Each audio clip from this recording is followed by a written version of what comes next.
Salut, moi c'est Roméo, et comme beaucoup de monde, j'adore la nourriture mexicaine. Mais je me suis rendu compte qu'à part les quesadillas et les tacos, je connaissais pas vraiment cette gastronomie. Et ça m'a donné l'envie de découvrir des recettes moins connues du grand public. Et pour ça, quoi de mieux que d'aller directement à la source de cette cuisine. Alors je vous emmène avec moi pour traverser le Mexique un mois en solitaire à la recherche de nourriture traditionnelle.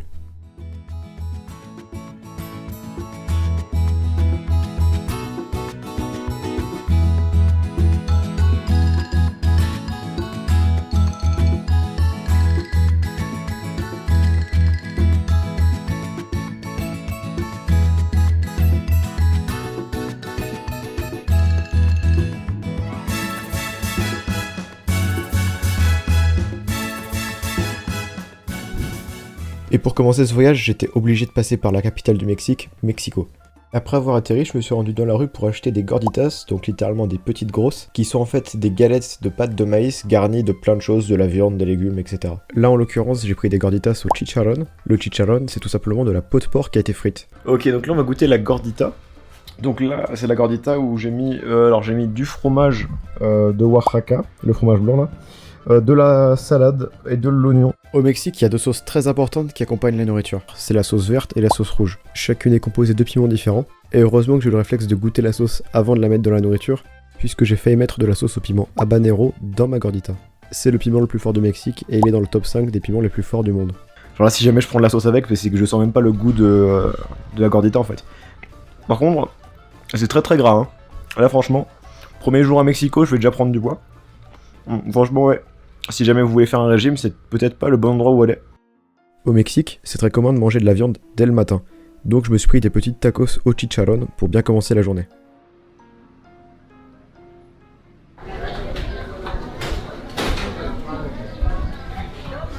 Ok, donc là on se retrouve dans un petit marché, ce qu'on appelle un mercado de la comida, c'est un petit marché typique mexicain. Et donc là on se retrouve à Tepoztlán, qui est un petit village situé dans les montagnes de l'état de Morelos, juste en dessous de Mexico. Tepoztlán, c'est un pueblo mágico, littéralement un village magique. Les pueblos mágicos, ce sont des villes et des villages mis en avant par le secrétariat du tourisme au Mexique, afin de promouvoir leur richesse culturelle et leur authenticité. Et bien sûr, étant donné que moi, ce qui m'intéresse, c'est une approche plus locale de la gastronomie, je me suis dit que ça serait intéressant de me rendre dans ces villes et ces villages typiques du Mexique. Et donc là, j'ai rencontré Mauricio, c'est un mec qui habite à Mexico City, qui m'a proposé de venir le rejoindre ici pour manger. Et donc là on essaie de trouver de la nourriture pré-hispanique. C'est la nourriture qu'il y avait avant l'invasion des colons. Okay. La primera que tenemos es de este lado, hermanito, que es de hoja de chaya con flor de calabaza y zanahoria, flor de jamaica, tallos de apio y avena tostada, unos chiles secos que van rellenos con un queso artesanal. Solamente comida pré-hispanique. Exactamente, hermano. On s'est donc installé dans ce petit restaurant et on a pu goûter des plats typiques de la période antérieure à Christophe Colomb. Notamment les chapulines, ce sont des sauterelles qu'on utilisait beaucoup dans la cuisine précolombienne. Je vais goûter parce que ça m'intrigue beaucoup.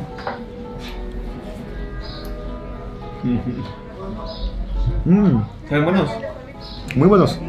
Oh. Donc voilà, donc on mange ça dans des petites tortillas, puis on peut mettre la sauce qu'on veut, il y a plein de sauces différentes, et puis c'est plutôt bon. J'ai aussi pu goûter des nopales, qui sont des morceaux de cactus très utilisés dans la cuisine mexicaine. ¿Los dos comieron esa?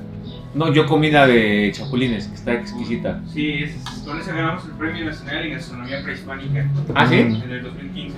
Oh, aquí? En Quintana Roo. Aquí, ok. Ah, mira, súper bien, que está súper rica. Nuestra comida viene de generación en generación. Ahora sí que estas recetas vienen de la bisabuela de mi papá, ya vienen desde mucho más antes. Donc là, je vous explique ce qu'on est en train de goûter. On est en train de goûter des mezcal. Le mezcal, en gros, Sí, c'est un alcool qui est fait à partir d'agave, un peu comme la tequila, mais c'est complètement différent. Tiene un sabor ahumadito y ahora sí que es como que más naturalito. Ok. el más joven. Primera vez que voy a probar un mezcal. Y es el tuyo. Salud. Salud. Salud. Oh. Oh, no es como la tequila. ¿No? No, Oh. es diferente. Ese es el de cannabis. ¿Ese es el de cannabis? Cannabis. ¿De cannabis? Ajá. ¿Es un mezcal de cannabis? ¿De verdad? Sí, de verdad. Es un mezcal de Oaxaca y va acompañado de cannabis, ya que es un poco fuerte. Para la mujer es un estimulante sexual. Ah, Mira, este se llama de Damiana. Madre Quiche, este es un poco fuerte. Supongo yo que ya lo habrás probado. ¿qué es el último? Este es Madre Quiche. Este es Madre Quiche. Madre Quiche. Pruébalo. Es más viejo que el Un poco más fuerte. Et ça se boit dans des jicaras, des petits récipients qui peuvent être en terre cuite. ¿Y qué es esto? Ese es el que vas a tomar ahorita, el último. Es raíz de peyote. De raíz de peyote, como para cuestiones sagradas, rituales, todo eso. Et là, je vous montre une des meilleures manières de consommer le mezcal avec de l'orange et du sal de gusano, littéralement du sel de verre. ¿Qué es el sal de gusano? Porque La sal de gusano ahora sí que es chilito triturado con los gusanos del maguey. Ensuite, on prend une toute petite gorgée de mezcal qu'on va laisser dans sa bouche, et après l'avoir laissé couler dans la gorge, on prend un petit morceau d'orange sur lequel on aura déposé un peu de sel de gusano. Ok, donc là ce qu'il vient de me dire c'est que c'est un des seuls endroits quasiment au monde où on peut en manger ce type de choses parce que c'est de la cuisine qui est préhispanique et maintenant il est en train de me dire que c'est en train de se perdre un petit peu ce type de cuisine. Donc voilà, moi ça me fait vraiment super plaisir de parler un petit peu de sa culture et de ses traditions pour pas qu'elle tombe dans l'oubli. Et donc voilà, c'est un plaisir de manger ici et de partager des choses ensemble. Donc voilà, super cool franchement. On se retrouve pour manger des tacos. Donc j'ai pris un tacos al pastor, donc c'est de la viande de porc qui a été marinée. Donc voilà, c'est comme sur une broche à kebab un petit peu. Il y a de l'ananas dessus, voilà, donc ça ressemble un peu à ça. Donc voilà, ça c'est un tacos fait avec de la peau de porc. Donc pareil, ils mettent de l'oignon et de la coriandre dessus, ils en mettent plein. Et donc pour manger un tacos, comment on fait? On prend un petit peu de citron vert, on en met dessus, on prend un tout petit peu de sauce. Il y a différents types de sauces, moi je prends de la sauce verte qui est pas trop forte. Je mets un tout petit peu parce que ça arrache quand même. Hein. Et après on met un tout petit peu de sel. Et donc là c'est bon, on peut manger notre tacos. Donc là on le pince comme ça. Alors à savoir qu'en général, il y a 2 tortillas pour les tacos, donc c'est très bien possible de prendre une seule tortilla et de garder l'autre pour récupérer ce qui tombe dans l'assiette. Maintenant je pense que je vais goûter celui à la peau de porc. C'est celui qui m'intrigue le plus. Alors, par contre c'est impossible à manger correctement ça. Hein. Ah, j'en ai foutu partout, super. Donc ça c'est la peau de porc. Alors c'est spécial hein, mais très très bon. C'est original au moins. Aujourd'hui, on se retrouve dans le cœur de Mexico City et on attaque directement la journée avec un petit déjeuner à base d'atolé, qui est une boisson à base de pâte de maïs. Et en l'occurrence, c'est un atolé au chocolat qui s'appelle un champurrado. Et pour accompagner ça, je mange un tamal qui est une papillote de pâte de maïs cuite à la vapeur. Et en l'occurrence, ce tamal, il est à la fraise. Mais ce petit déjeuner n'aurait pas été rendu possible sans un concept clé pour la nourriture mexicaine, la nixtamalisation. Et on va vous expliquer tout ça avec Roberto Caballero, qui est chef cuisinier dans l'état de Mexico. La nixtamalización es prácticamente una alcalinización del grano. ¿Qué quiere decir esto? Que cuando tienes un maíz, tiene un grado de acidez todos los alimentos, ¿no? O de básico, o bueno, un pH, por así decirlo. Entonces lo que hacemos con la nixtamalización es un proceso en el que lo volvemos básico. Y esto hace que se vuelva nutritivo y se vuelva pues asimilable para nuestro cuerpo. Al cambiar el pH también hace una especie de esterilización, por así decirlo, y lo vuelve un alimento que no te va a hacer daño cuando lo consumas.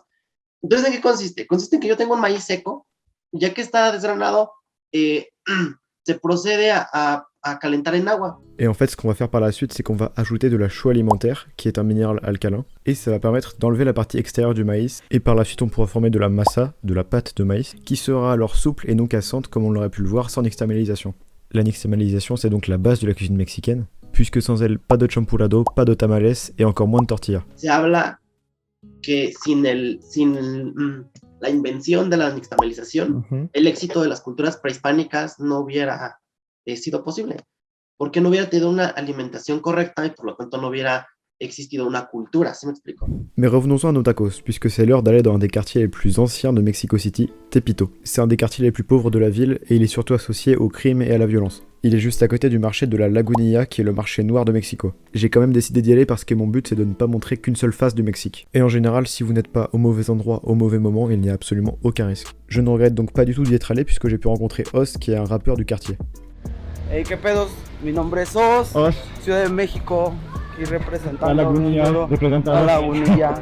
Y amigo, ¿cuál es tu comida mexicana favorita? Es muy difícil porque tacos hay muchas. En general, de guisados, de comida preparada. Sí. O sea, comida, guisado y un taco. Arroz. ¿Arroz? Ya, ¿Con arroz? Arroz. Oh, porque no sabía que había arroz en los tacos. Para mí solamente no, hay carne y arroz, ok. Arroz, le ponen... Pues es que aquí el taco es infinito, ¿sabes? Lo que quepa en una tortilla está... Sí. Amigo, ¿puedes decirme qué estamos comiendo? Estamos en el mercado de Tepito. Tepito. Nos estamos comiendo unos ricos quesocarnes. Es queso carne, ok. Oh, Sí, un limón. es muy rico. Estos son. Oh, estos sí. ¿Qué? Ah, jalapeños. Jalapeños. Voy a asados. ser matado si voy. Sí, no. Ok, voy a probar un poquito. ¿Es muy picante? Yo creo que sí. Vamos a decir el petit jalapeño. No manches, ya te embarcaste. Ok, voy a poner una. Ay, importante, la tortilla del quesocarne es de harina. Ok, no es de maïs. Ok. Donc c'est super chaud, donc on va essayer de faire attention. Mais ça a l'air très bon. Güey, y aquí en la noche comes cabrón. No. Cuando estás un poquito borracho, esto es. Ahorita vamos a probar esa roja de allá. Es muy fuerte. No, gracias, hermano. Gracias. Provecho, carnal. Mira qué buena. Yo la voy a. Bueno, ahorita que me Voy a poner solamente un poquito aquí para. Yo creo que no pica tanto. Hermano, ¿eres mexicano? No, en verdad. Eres mexicano, hermano.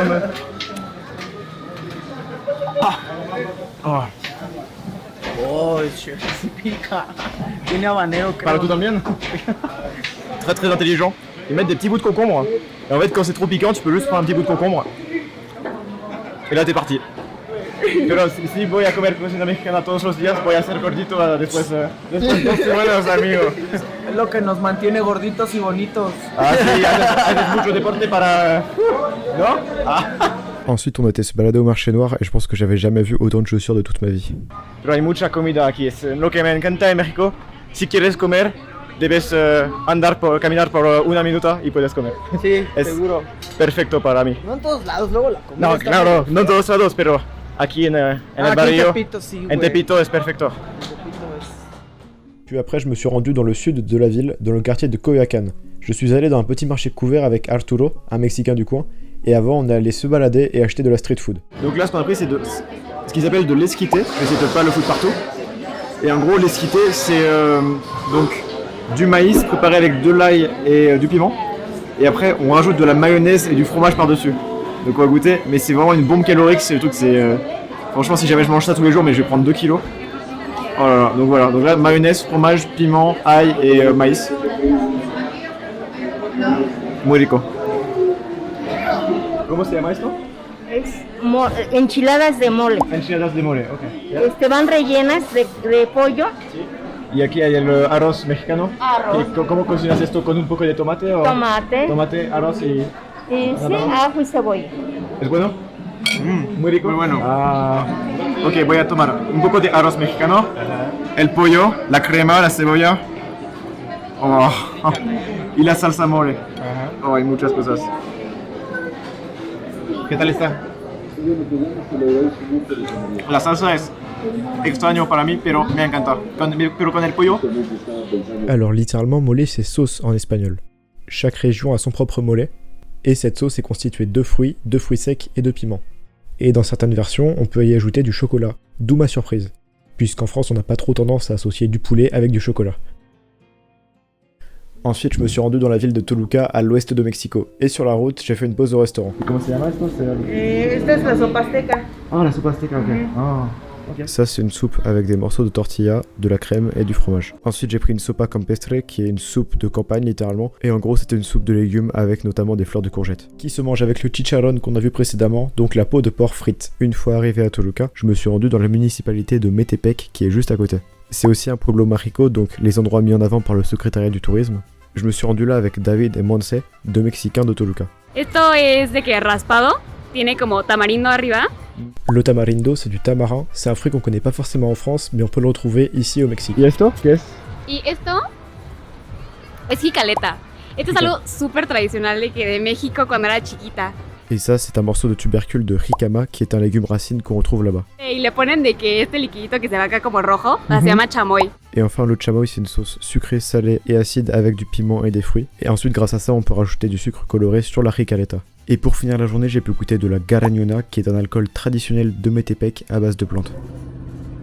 Le lendemain, j'ai pu grimper le Nevado de Toluca, qui est le 4e plus grand sommet du Mexique. Après la marche, on avait vraiment très faim, donc on a été reprendre des forces dans le centre de Toluca. Ok, donc là, on est à Toluca, et une des spécialités, c'est le chorizo ici. Donc il y a le chorizo rouge, le chorizo rojo, et le chorizo vert, qui est le chorizo verde. Et donc là, on a pris ce qui s'appelle une torta, c'est une sorte de gros sandwich avec plein de choses à l'intérieur. Donc là, j'ai pris une diabla C'est avec du chorizo rouge, du chorizo vert, du fromage, de la crème et des légumes.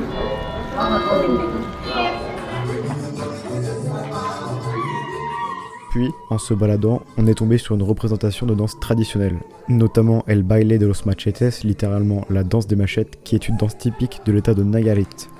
Et ensuite, on a été acheter quelques douceurs mexicaines. Ça, c'est des cocadas. C'est en gros de la peau de citron vert remplie de noix de coco. Trop bon. ¿Sí está buena? Muy bueno. Es licor, es licor. A ver, bebida artesanal sabor piñón, es licor. Oh, pero no es fuerte. No, no es fuerte. Me gusta. Et le lendemain, j'ai eu la chance d'être invité à un petit déjeuner mexicain. Ok, donc là on fait des œufs à la mexicaine. C'est des œufs qui représentent les couleurs du drapeau mexicain. Donc il y a du vert avec du chili, enfin du piment. Il y a du rouge avec la tomate. Et du blanc avec les oignons. Et on accompagne ça de frijoles, une purée de haricots rouges et bien sûr de tortillas qu'on utilisera comme cuillère. Ah oui. Bon alors, ma technique elle est pas totalement au point, mais c'était quand même délicieux.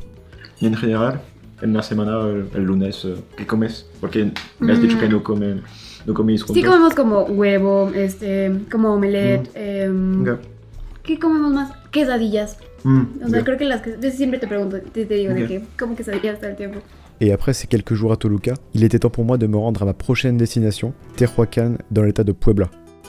Dès mon arrivée à Tehuacan, j'ai été m'acheter des empanadas, des chaussons fourrés en l'occurrence au poulet et aux champignons, et je me suis aussi pris une tostada. Une tostada, c'est tout simplement une tortilla qui a été frite et sur laquelle on met de la crème, de la salade et plein de choses. Et après quelques verres de mezcal, j'ai été me coucher étant donné que la journée de demain allait être assez intense. En effet, je me suis rendu après quelques heures de voyage dans une communauté perdue dans les montagnes. Ok, donc là on est actuellement à la frontière entre l'état de Oaxaca et de Puebla.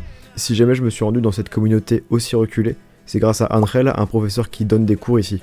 Il m'a gentiment invité à passer la fête de fin d'année scolaire avec eux, et pour moi c'est une occasion en or de filmer ce qu'ils mangent là-bas, étant donné qu'il y a extrêmement peu d'étrangers qui viennent dans ce village. Pour vous dire, j'étais même le premier français que les enfants du village voyaient. On a été accueillis dans le village avec un caldo de pollo, donc tout simplement une soupe de poulet. Nous avons donc fait tous les préparatifs pour la fête de demain, et on se régale d'un bon éloté, donc un épi de maïs avec de la mayonnaise et du piment, avant d'aller dormir. Donc aujourd'hui c'est jour de fête, donc là j'ai mis ma guayabera. La guayabera c'est une chemise mexicaine typique pour les hommes. Ok, donc là c'est le petit déjeuner juste avant la fête, donc on a des petits tacos dorados. C'est une sorte de petits des tortillas roulées, frites, avec du chorizo, du poulet, de la salade, du fromage et bien sûr de la sauce un peu piquante. C'est parfait pour, voilà, pour bien commencer la journée.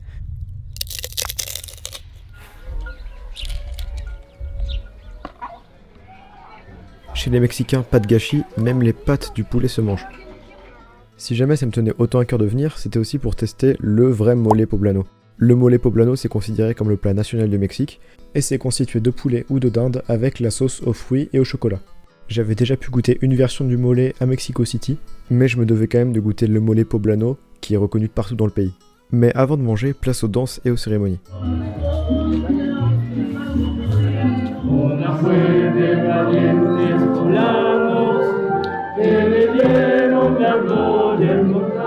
Et j'ai pas été déçu par le mole poblano. C'était super de voir la façon de le préparer et de pouvoir le déguster au cœur de la population locale. Et sur le chemin du retour pour la Tehuacan, on s'est arrêté pour manger des platanos. C'est un type de banane qu'on n'a pas forcément en France puisque c'est ni de la banane ni de la banane plantain. Et en l'occurrence, j'ai mangé ça avec de la confiture de fraises et de la confiture de lait. Ok, donc là on est dans une petite maison juste à côté de Tehuacan. J'ai été invité à manger un petit déjeuner mexicain. Donc là on a mangé pas mal de trucs, j'ai plus très faim. Mais en tout cas voilà, je vais vous montrer ce qu'on a mangé. Puis en tout cas on a fait des tortillas, c'était super cool. Et à la base des tortillas, il y a la masa, donc la pâte de maïs dont on a parlé précédemment. On va la racler contre le bord du récipient pour former une petite boule. Et ensuite on forme une galette avec cette boule. Y hecho lo que digo que estuvo bien que haya venido al corazón de donde es, para que realmente haga comida como verdaderamente es la mexicana. Et après on utilise la presse à tortilla pour obtenir le résultat final. Il n'y aura plus qu'à cuire la tortilla et à déguster. Et avec ça, on a fait ce qui s'appelle des memelas que l'on forme en pinçant les bords d'une tortilla et en ajoutant des garnitures au milieu. En l'occurrence, c'était fromage et sauce piquante. Aujourd'hui, c'était plutôt tranquille, donc j'ai été faire la fête dans les quartiers de Tehuacan. Este día vamos a saludar, desde México hasta Francia vamos a cantar. Hemos hecho muchas cosas en este lugar. C'était l'occasion de manger des tacos, mais cette fois-ci des tacos campechanos. C'est simplement un taco qui est composé de différentes viandes, que ce soit du porc ou du bœuf. Et ils étaient tellement bons que j'en ai pris 9, je crois que j'ai rarement autant mangé de ma vie. Mamá, me siento que estás comiendo mucho. Déjalo, está bien, güey. Es que sí están muy ricos, güey. Sí, la neta sí está muy... Le lendemain, on s'est rendu dans la ville de Zapotitlán, dans l'état de Puebla. C'est une ville qui est très connue pour ses champs de cactus, mais aussi pour ses salines, des petits bassins desquels on extrait le sel. Ok, donc là on est en train de goûter une paleta, donc c'est une sorte de glace comme ça, une glace à l'eau, et donc là j'en ai pris une au goût garambouillo. C'est fait à partir du fruit d'un cactus, et c'est assez original, j'aime bien. J'ai aussi pu goûter un teteche qui est le petit fruit d'un cactus qui a été mariné dans du vinaigre. Et après j'ai été boire du pulque qui est un alcool traditionnel mexicain. C'est fait à partir d'agave, tout comme la tequila et le mezcal. Pulque es la savia del maguey. Es a partir de la fermentación del aguamiel, que es la que se saca del maguey. Y lo empieza a raspar, y el maguey en la lucha por sobrevivir o por vivir, lo que hace es segregar esta savia. Lo que le va a... es la función de cicatrizar. Okay. Sale la savia y esa savia se recoge con el alacate. L'alacate, on appelle aussi ça un acocote. C'est simplement une calebasse, donc une espèce de grosse courge, qui a été perforée aux deux extrémités. Et c'est grâce à ça qu'on extrait l'hydromel de l'agave, ce qui servira par la suite à faire du pulque. Se recuperaba el aguamiel y se llevaba muchos le conocen como tinacal. Y ahí era donde se recolectaba el aguamiel para ya empezarlo a fermentar con pulque ya fermentado. Y las leyendas nos hablan que fueron los dioses los que le dieron la bebida a los hombres. Imagínate, entonces, si es es un mito, es una bebida tan ancestral que si tú la bebes, lo que te va a producir, te abre la mente, sí, como que te abre una sensibilidad, como lo es la coca de los Andes, es muy parecido el efecto. Entonces por eso era solamente exclusiva para estas clases sacerdotales, porque sabían cómo usarlo. Porque si tú bebes en exceso, pues te provoca el embriaguez, y eso no era permitido en estas sociedades, ¿no? Por eso era controlado. Tú vas a ir a todo México y cada lugar tiene su pulque. Su pulque. Va a depender de su fermentación, del nivel que estén a nivel del mar, los situados, los climas, el tipo de maguey, porque igual hay infinidad de tipos de maguey.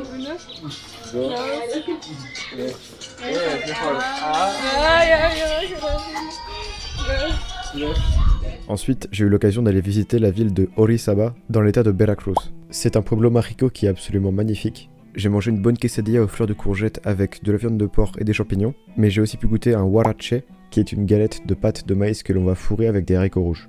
Et après cette escapade à Orizaba, je suis rentré sur Tehuacán où j'ai eu la chance d'être invité à une baby shower, qui est une fête célébrant l'arrivée prochaine d'un bébé. Et c'est le futur papa qui me parle d'une de mes spécialités mexicaines préférées, les pambazos.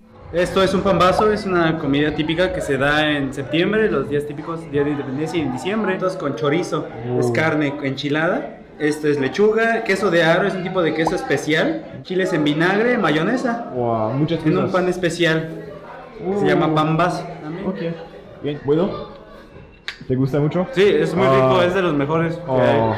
Puede variar la preparación, algunos los hacen sumergidos en una especie de grasita, pero por lo general aquí en Puebla son así, secos, y en ese tipo de preparación es la común que se hace. Le jour suivant, j'ai aidé à préparer des michiotes. Ce sont des papillotes de viande, et là on a utilisé du poulet. On rajoute à ça une feuille de poivre mexicain qui s'appelle aussi de la hierba santa, aussi appelée feuille sacrée. On ajoute une feuille d'avocat et on finit avec une petite cuillère de sauce piquante, faite maison bien sûr. Ce que j'aime beaucoup chez les Mexicains, c'est qu'il y a vraiment zéro gâchis. Quand on tue un animal, on utilise chaque partie qui peut être utile. Là vous pouvez voir un gros morceau de chicharrón, donc la peau de porc frite. Et juste à côté, on a des carnitas qui sont des petits morceaux de porc bien tendres. J'ai ensuite pu goûter un taco fait grâce à cette viande de porc. Et oui, on dit un taco des tacos. Et ensuite, j'ai eu la chance d'être invité à un anniversaire mexicain.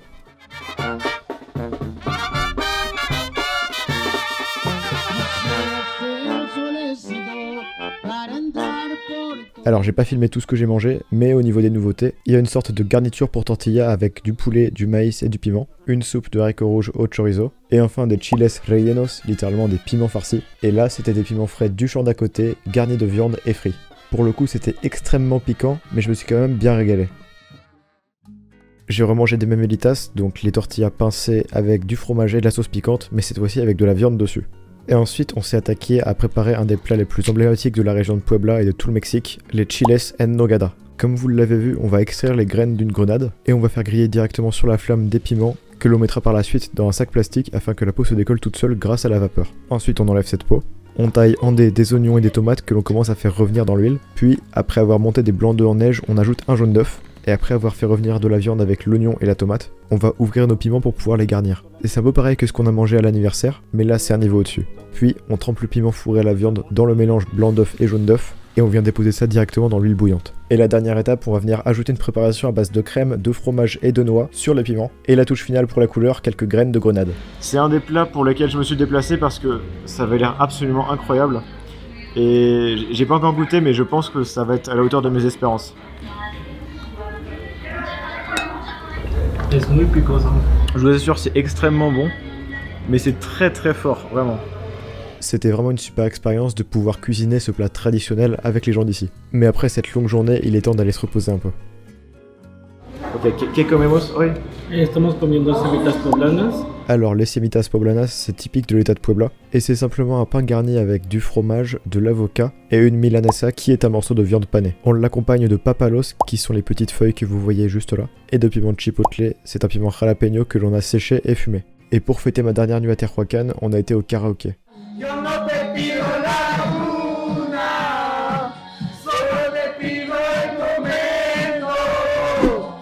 Et avant le grand départ, j'ai pris une bonne quesadilla au poulet et aux champignons. Pour la suite de mon voyage, je vais passer quelques jours dans la ville de Oaxaca, capitale de l'état du même nom. C'est une ville très jolie et il y a énormément de spécialités locales à goûter. Ok, donc là on est dans le marché Benito Juárez avec Hector. Donc Hector c'est un gars d'ici qui a bien voulu me montrer les endroits un peu typiques. Donc là c'est un petit marché couvert. Alors s'il y a bien un truc qui est très connu à Oaxaca, c'est le fromage. On l'utilise dans tout le Mexique. Et là on a acheté des petites boules de fromage qu'on donne normalement aux enfants pour ne pas qu'ils s'ennuient lorsque ses parents sont au marché. Et bien sûr, on retrouve une multitude d'ingrédients pour faire de la mole, puisque Oaxaca est également très réputé pour ça. Et ensuite on a été acheter quelques petits gâteaux mexicains. Gâteaux que l'on accompagnera d'un sorbet au tuna, qui est le fruit d'un cactus. Là il y a plusieurs pâtes pour faire du mole. La spécialité à Oaxaca c'est le mole noir. Il contient notamment du chocolat, mais il y a d'autres types de mole à Oaxaca qui eux ne contiennent pas de chocolat. Et juste après, j'ai été dans le Pasillo de Humo, littéralement le passage de la fumée, qui est un endroit au marché de Oaxaca où on peut acheter sa viande et directement la faire cuire sur les braises. Le mole, comme ce que je vous ai montré, c'est une sorte de pâte qu'on utilise pour faire de la sauce. Et là, on a trois types de mole. On a le mole amarillo, donc le jaune. On a le mole negro, donc le noir. Et le mole coloradito. Donc le coloradito, c'est celui-là. C'est une tortilla avec de la sauce et de la viande, etc. Donc c'est des enchiladas au poulet avec différentes sauces. Alors là la sauce elle est très chocolatée. Franchement si jamais vous n'aimez pas le mélange sucré-salé, c'est pas pour vous. Mais moi j'adore. Ok, donc là je viens d'apprendre un truc. Il y a différents types de mole pour différentes occasions. Donc el mole negro, donc le noir, on l'utilise plutôt pour les enterrements. Et après il y a le mole amarillo qu'on utilise cuando hay fiestas, ferias patronales, eventos sociales. Et le coloradito, on l'utilisera plutôt pour les événements liés aux enfants, comme les premières communions, les baptêmes, etc. Oaxaca, c'est aussi la ville du chocolat au Mexique. Si jamais vous y allez un jour, je vous conseille vraiment d'en goûter parce qu'il a une saveur assez spéciale et moi j'adore. Et le lendemain, j'ai eu l'occasion de visiter le site archéologique de Monte Alban à 2 pas de Oaxaca. Juste après, on est retourné à Oaxaca avec Hector pour reprendre des forces.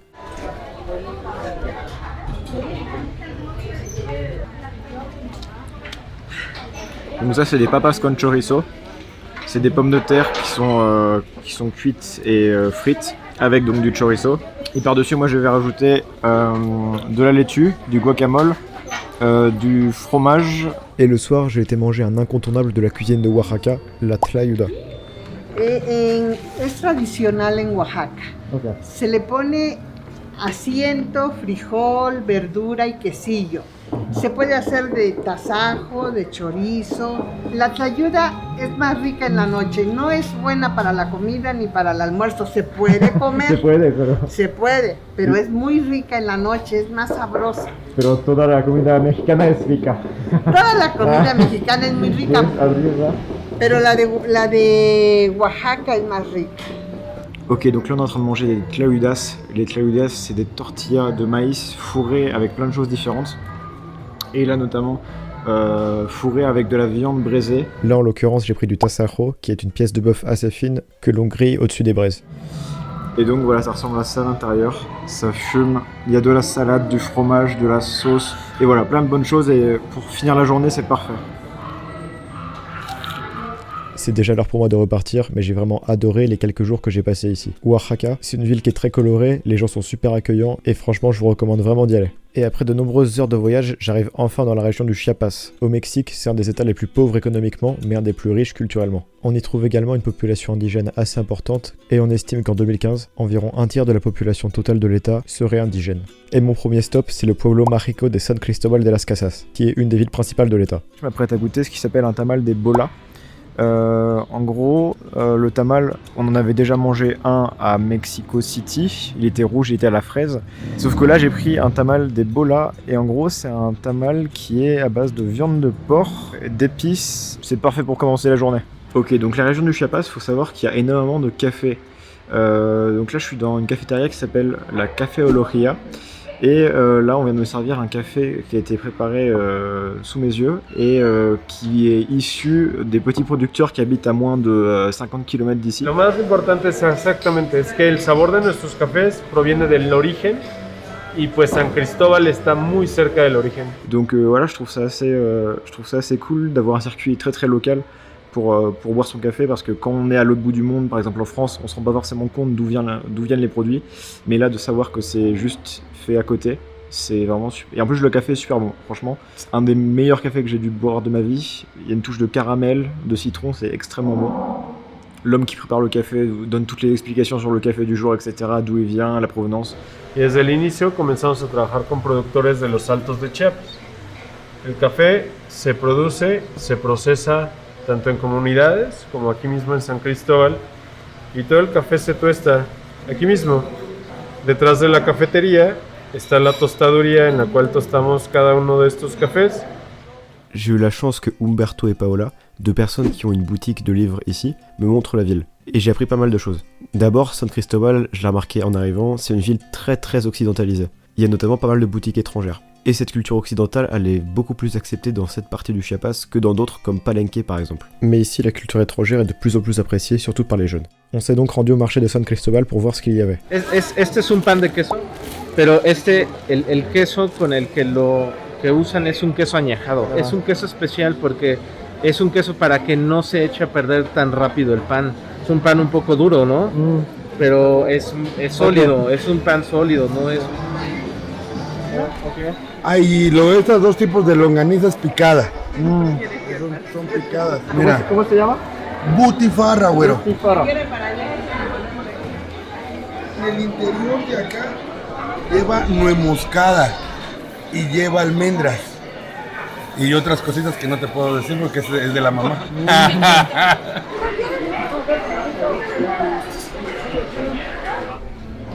Ça c'est une quesadilla au chorizo. Ça c'est au chamorro. Et ça, suadero, ok. Chorizo toujours simple, efficace. Ça c'est de la cuisse de porc. Le chamorro ça s'appelle. Et esto es de suadero. Oh, el suadero. Oh. Bon, au final, aujourd'hui je voulais manger léger. Je crois que là c'est foutu, j'ai pris une embuscade. Donc là franchement je pense qu'aujourd'hui je vais prendre au moins 1 kilo. Sans exagérer. Mais heureusement, il y a le jus d'ananas pour compenser tout le gras qu'il y a dans l'assiette. Ensuite, j'ai pu goûter du poche, qui est une boisson traditionnelle du Chiapas. C'est un alcool à base de maïs, de canne à sucre et de blé qui est très très fort, et qui a été utilisé dans les rites mayas. Et selon les croyances, cette eau de vie représente le pont entre le monde des esprits et celui des humains. Et j'ai bu ça avec des tranches de citron sur lesquelles on avait déposé du café. Et après ça, je me suis rendu au restaurant Cocono, qui est tenu par la chef Claudia Santis. C'est une chef Tzotzil, un des groupes indigènes les plus répandus au Chiapas. C'est une pionnière puisqu'elle a dû se battre en tant que femme et indigène pour mettre en avant sa culture. Et aujourd'hui, c'est une des chefs les plus reconnues de tout le Chiapas. En su comunidad, las mujeres solamente aprenden a bordar y ya, y se las casan y se acabó. Y ella quiso estudiar otra cosa. Okay. Y sus papás la impulsaron a estudiar otra cosa y la ayudaron otros chefs. Y es, o sea, no solo estamos aquí, estamos en otras partes del mundo. Mi nombre es Claudia Albertina Ruiz Santi, soy originaria del pueblo de San Juan Chamula. Soy propietaria del restaurante Coconó y lo que buscamos es dar a conocer la gastronomía chiapaneca desde las ciudades y darle realce a los pueblos indígenas usando el producto local y de temporada. Ok, ¿de qué lado es el asado toleto? Es carne de cerdo, una salsa de chile. Es muy tradicional aquí en San Cristóbal, al igual que la sopa de pan, que como también aquí los españoles traían muchos ingredientes, entonces exacto, el azafrán es uno de los ingredientes principales de San Cristóbal. Este es un platillo muy tradicional de los pueblos indígenas, es una carne ahumada de res y el cochito horneado, que es otro plato muy emblemático del estado de Chiapas y que es de la parte de la cocina zoque y que es del platillo más reconocido también a nivel internacional y es a base de cerdo. Donc là on a une soupe de pain avec de la courgette, du safran, il y a beaucoup de safran vers San Cristóbal, des raisins secs, de la banane, de l'œuf. Molote. Molote, donc c'est une banane avec du fromage et des frijoles qui sont donc les haricots rouges. Comme vous pouvez le voir, il y a des mélanges de saveurs qui paraissent à première vue un peu particuliers, mais c'était une super expérience de pouvoir goûter la cuisine indigène et de pouvoir parler avec la chef qui m'a appris plein de choses. C'est une femme très inspirante qui met du cœur dans sa nourriture et ça se voit dans l'assiette. Et en sortant du restaurant, on est tombé sur un vendeur de plantes médicinales. Et oui, dans le Chiapas, les docteurs sont peu nombreux et il y a beaucoup de gens qui se soignent uniquement avec des plantes. La uña de gato peruana, especialmente para los tumores cancerosos. La uña de gato peruana. La caña de Cristo o caña de jabalí son para la caída del cabello o para los riñones. Et après cette super journée à San Cristóbal, j'ai pris le bus direction Palenque, une ville très connue pour son site maya. Là-bas, j'ai rencontré Jesus, qui est un chef et professeur de cuisine. Et on a été prendre le petit déjeuner ensemble.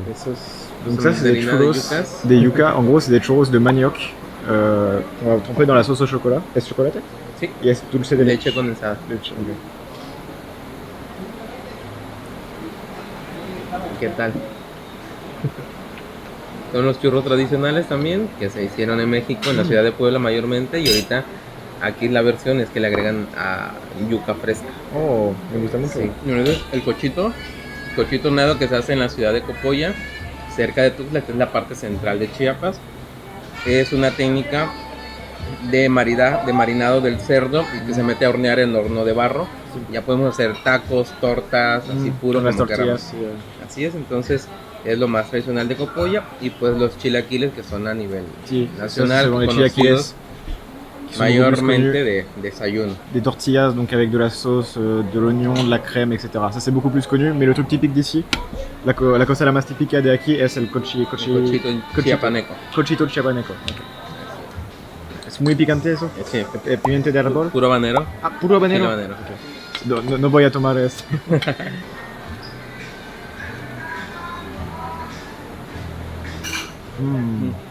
Muy bueno. Voilà, ça c'est des chilaquiles. C'est donc des tortillas avec de la sauce, de la crème fraîche, du fromage, des frijoles, de la coriandre, de l'oignon, plein de choses, simples mais efficaces. Et j'ai aussi pris des penchouquets, des grosses galettes faites à partir de pâtes de maïs, et celles-ci ont été frites dans de la graisse de porc. Et bien sûr, qui dit Palenque dit site archéologique, on a donc été voir les pyramides construites par les Mayas, et vu la chaleur étouffante, en rentrant on a fait un détour par les cascades de Roberto Barrios, où j'ai pu me rafraîchir un peu. Et ensuite, après un coup de chance énorme, j'ai réussi à attraper la toute dernière camionnette de la journée, qui se rendait dans la forêt Lacandon, sans doute une des étapes les plus importantes de tout mon voyage. Et après environ 3 heures à subir les nombreux dodanes de la route, je suis enfin arrivé à destination. La forêt Lacandon, c'est une forêt qui s'étend du Chiapas au Honduras, et moi je me suis rendu à la frontière entre le Guatemala et le Mexique. Et je me suis rendu là-bas pour rencontrer une famille Lacandon.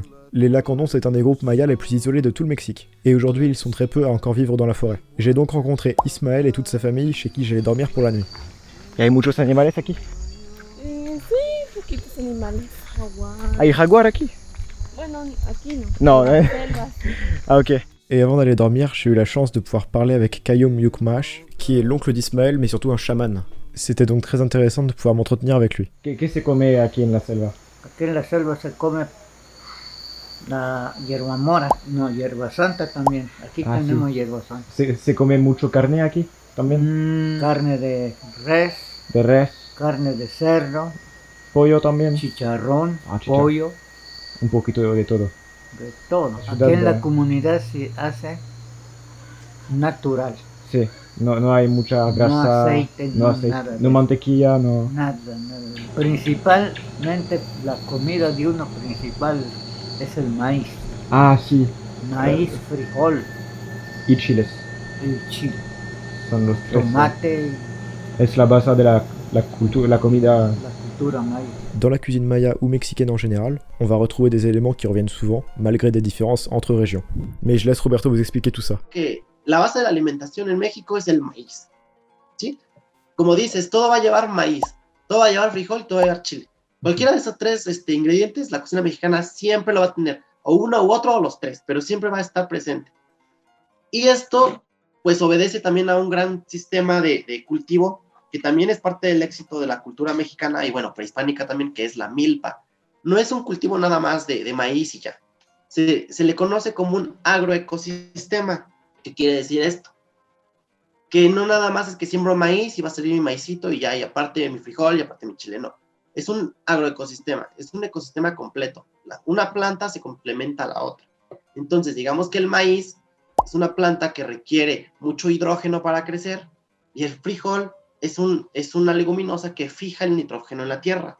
Entonces, al sembrarlos juntos, van a ir complementándose nutricionalmente y también de soporte. Entonces, digamos que el maíz es una caña firme y grande y el frijol es una planta que trepa. Entonces, se van a complementar. Le va a dar nutrición y también le va a dar soporte para que el frijol crezca alrededor de la caña, ¿sí? Otro elemento es el chile, sí, pero en la milpa no es tan importante. Sí se siembra, pero no es más importante. En este caso, lo más importante sería calabaza.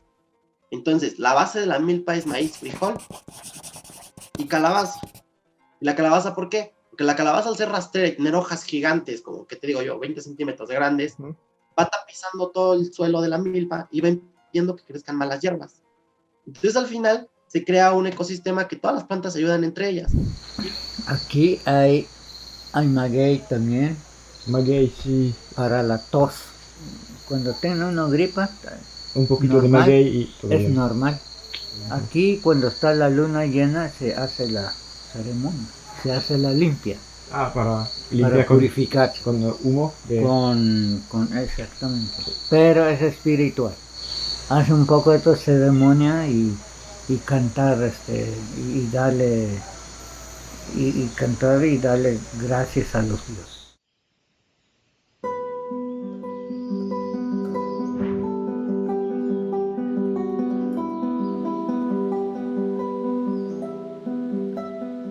Après une nuit, ma foi, plutôt agréable, on se retrouve avec un petit déjeuner de champion, franchement.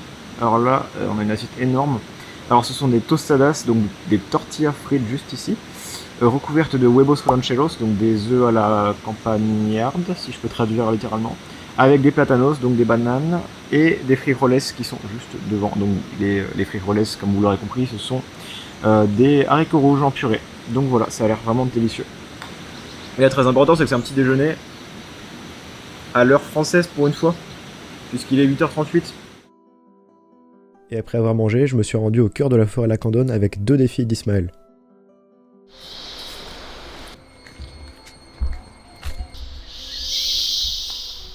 Ahorita les voy a enseñar una ceiba. Ok.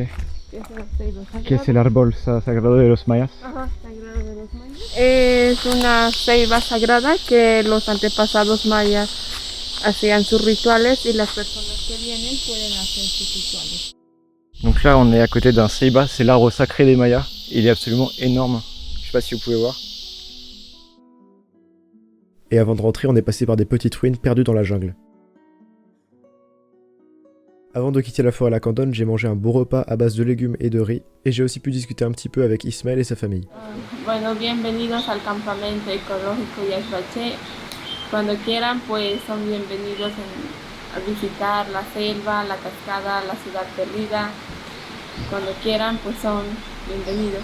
Y también trabajamos de la artesanía de semillas de la selva. Nos cuidamos mucho a la selva porque es más que convivimos con ellos, porque respiras lo aire natural, porque allí también, si no hay selva, no hay donde vivir jaguar, no hay donde vivir venado, y también el tepezcuintle, muchas cosas de especies, monos. Él llegó aquí en la selva y está en personal, está viendo la selva, corazón de la selva. El lugar es muy bonito aquí. El lugar es muy bonito, muy precioso.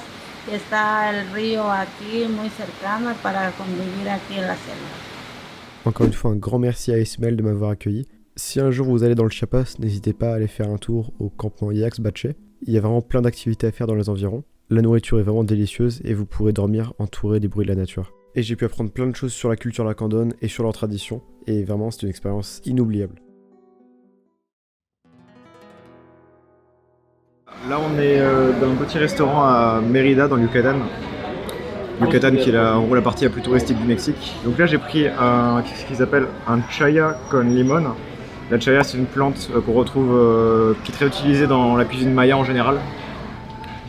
Donc c'est super bon. Et là on a des petits tacos. Donc il y en a un c'est des faritas de pollo. Faritas de pollo, donc c'est juste avec les poivrons etc. Ça on connaît un petit peu en France. Mais il y a autre chose, c'est un pukchuk. Le pukchuk c'est de la viande de porc qui a été marinée dans une préparation avec plein d'épices et qu'on a fait griller au charbon. C'est typique de la péninsule du Yucatan. Avec des petits frijoles, donc les petits haricots rouges par-dessus. Donc ça a l'air vraiment très très bon. Et malheureusement ça sera la seule vidéo du Yucatan étant donné que j'ai eu des petits problèmes de santé.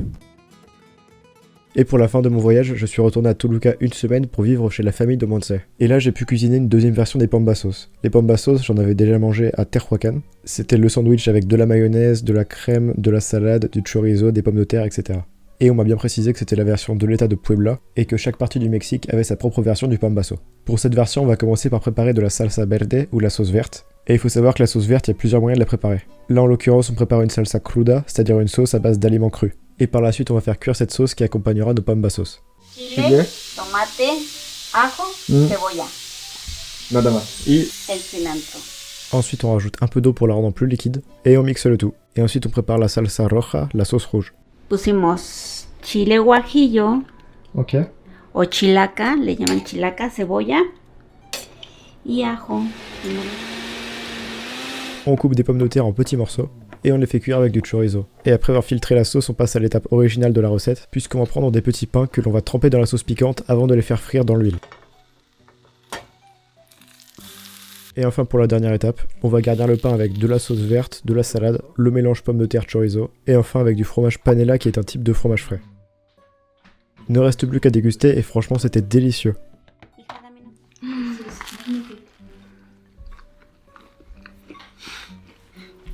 tenía mucho hambre. Mucho miel ideal, o sea. Yo también mucho. Le Mexique est un pays formidable. J'ai toujours été accueilli à bras ouverts malgré les conditions de vie parfois difficiles. Si vous avez apprécié mon travail, je vous mets dans la description le lien d'une cagnotte que j'ai mise en place pour aider la communauté près de Tehuacan ainsi que la famille d'Ismaël dans la forêt lacandone. Bien sûr, aucune obligation, mais sachez que même quelques euros pourront les aider. J'espère que vous aurez appris plein de choses sur la culture mexicaine, à très vite pour un prochain documentaire.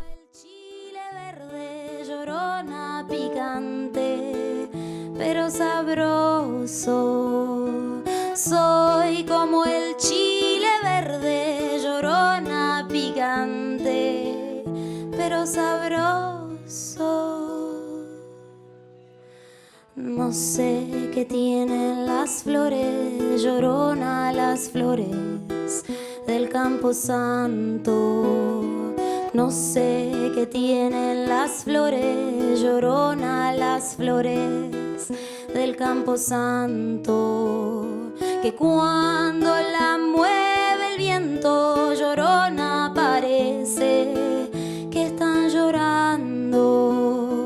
Cuando la mueve el viento, llorona, parece que están llorando. Ay, de mí, llorona, llorona, llorona, llévame al río. Ay, de mí, llorona, llorona, llorona, llévame al río. Tapame con tu rebozo, llorona, porque me muero de frío. Ay, tapame con tu rebozo, llorona, porque yo me muero de frío.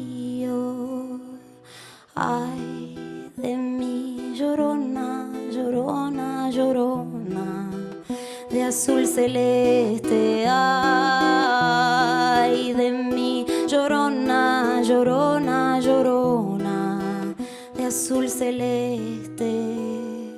Aunque la vida me cueste, llorona, yo no dejaré de quererte. Ni aunque la vida me cueste, llorona, yo no dejaré de quererte. Te quiero más que a mi vida, llorona, ¿qué más quieres?